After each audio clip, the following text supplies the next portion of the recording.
بسم الله الرحمن الرحيم.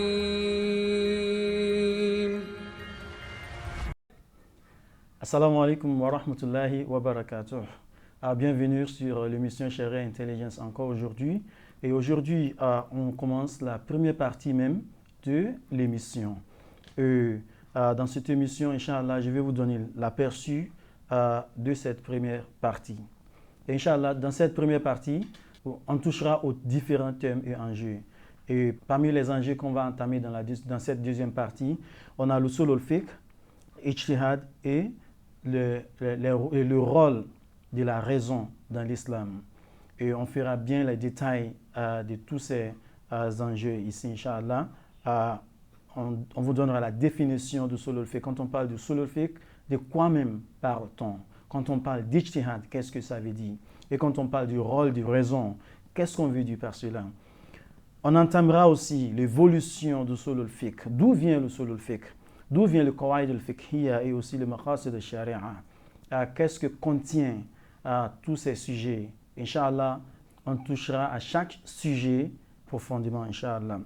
Et aussi, on a les règles de la charia.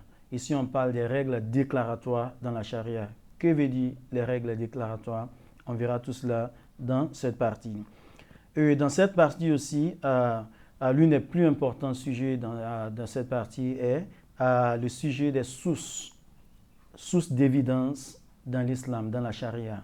Où est-ce que c'est quoi qui nous donne la confiance de dire que quelque chose est interdit ou que quelque chose est permis dans l'islam? Le Coran et la Sunna du prophète sallallahu alayhi wa sallam. Ce sont les sources primaires de l'islam. Et comment est-ce qu'on utilise ces sources primaires de l'islam? On verra ça dans cette partie. Et aussi, il y a des sources secondaires. Quelles sont les sources secondaires dans l'islam? On verra cela et on les traitera profondément, Inch'Allah.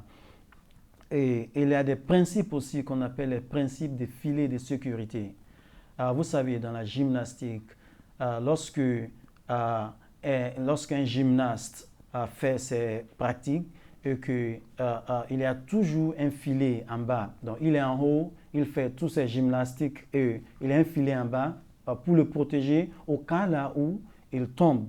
Et s'il tombe, c'est ce filet qui va le protéger pour qu'enfin il ne soit pas blessé ou il n'a pas du mal.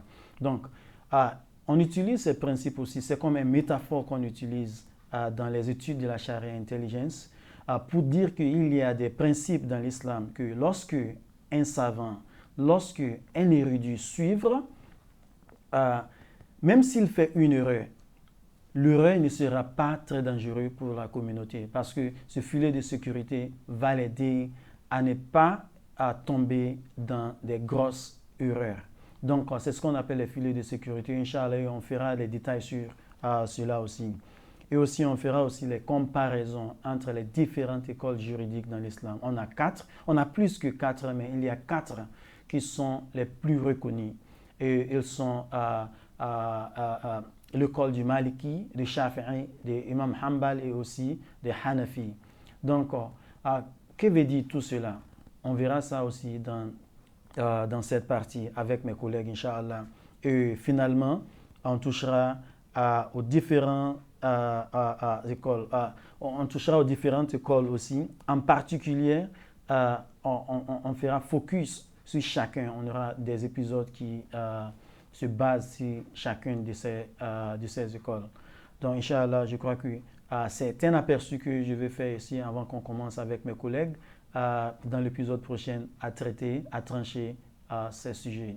Donc, merci beaucoup de me prêter votre attention. Inch'Allah, on se retrouvera dans l'épisode prochain avec mes collègues. Assalamu alaikum wa rahmatullahi wa barakatuh.